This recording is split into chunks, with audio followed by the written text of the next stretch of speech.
पैसों की दुनिया में ना दो ऐसे बड़े बदलाव हो रहे हैं जो सीधे सीधे हमारी बचत और कमाई पर असर डालेंगे।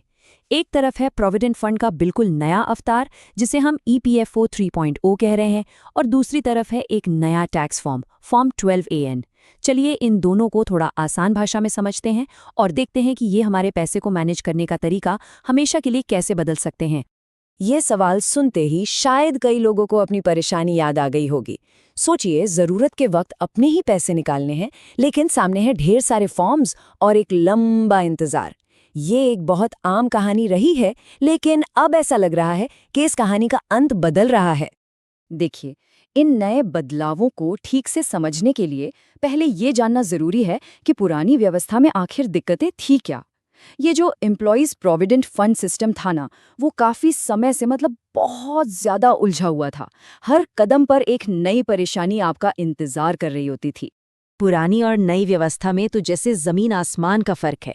कहाँ एक तरफ दफ्तरों के चक्कर, कागजों के ढेर और महीनों का इंतजार, और कहाँ दूसरी तरफ ईपीएफओ 3.0 जो सब कुछ डिजिटल, रियल टाइम और बिल्कुल आसान बनाने का वादा कर रहा है।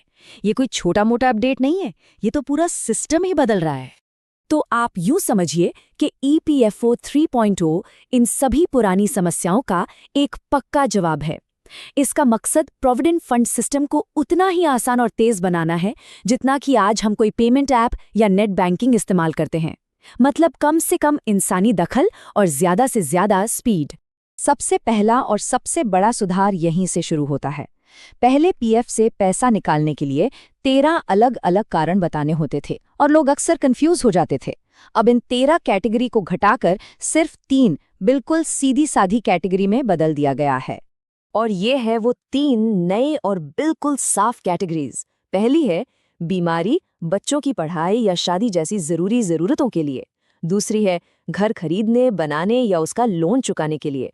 और तीसरी किसी बाढ़ या भूकंप जैसी खास मुश्किलों के लिए। अब नियम समझना कितना आसान हो गया है ना। अब ये एक बहुत बड़ा और काम का बदलाव है। अगर किसी की नौकरी चली जाती है तो उस मुश्किल घड़ी में मदद के लिए वो अपने टोटल पीएफ बैलेंस का 75% हिस्सा तुरंत निकाल सकते हैं। ये सच में एक बहुत बड़ी राहत की बात है। लेकिन रुकिए, इसके साथ एक छोटी सी शर्त भी है। अपने पीएफ अकाउंट में कम से कम 25% बैलेंस बनाए रखना अब जरूरी होगा। इसके पीछे सोच ये है कि आपको मुश्किल में मदद तो मिले, लेकिन रिटायरमेंट के लिए जो आपकी बचत है वो पूरी की पूरी खत्म ना हो जाए। ये एक तरह का फाइनेंशियल सेफ्टी नेट है।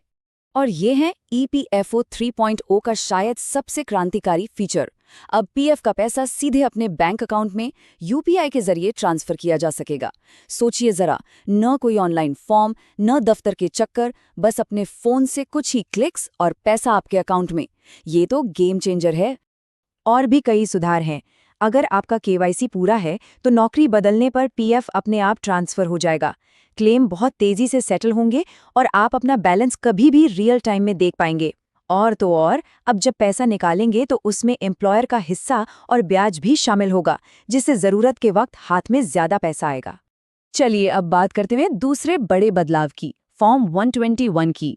ये उस आम परेशानी का हल है जिसे हम टीडीएस कहते हैं, यानी टैक्स डिडक्टेड एट सोर्स।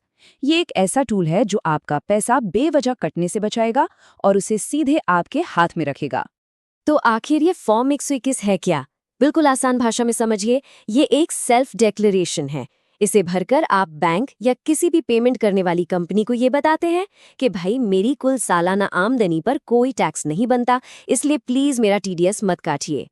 इस एक नए फॉर्म ने पुरानी व्यवस्था को बहुत आसान कर दिया है। पहले उम्र के हिसाब से 2 अलग अलग फॉर्म भरने पड़ते थे। एक था 15G और दूसरा 15H।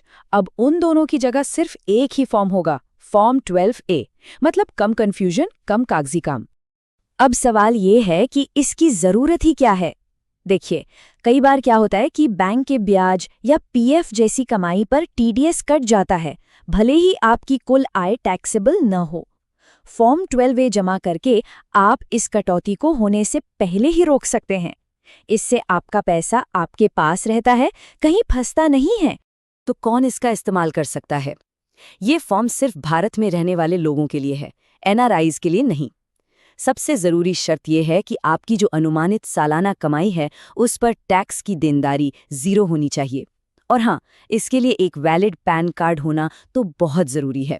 तो कुल मिलाकर EPFO 3.0 और फॉर्म 121, इन दोनों बदलावों का निचोड़ एक ही है। आम इंसान को अपने पैसे पर ज़्यादा कंट्रोल देना, उस तक तेज़ी से पहुंचाना और उसे बेहतर तरीके से मैनेज करने के काबिल बनाना। देखिए, जो पीएफ निकालना पहले धीमा और कागजी था, अब वो तेज और पूरी तरह डिजिटल हो रहा है। ब्याज पर जो टैक्स कट जाता था और जिसके रिफंड का इंतजार करना पड़ता था, उसे अब फॉर्म 191 से पहले ही रोका जा सकता है। सीधे शब्दों में कहें तो अब अपने पैसे पर आपका कंट्रोल पहले से कहीं ज्यादा मजबूत होगा। और आखिर में एक बड़ा सवाल, ये सारे नियम कागज पर तो शानदार लग रहे हैं, लेकिन क्या जमीनी हकीकत में भी ये लोगों को वो वित्तीय आज़ादी देंगे जिसका वादा किया जा रहा है? ये तो खैर आने वाला वक्त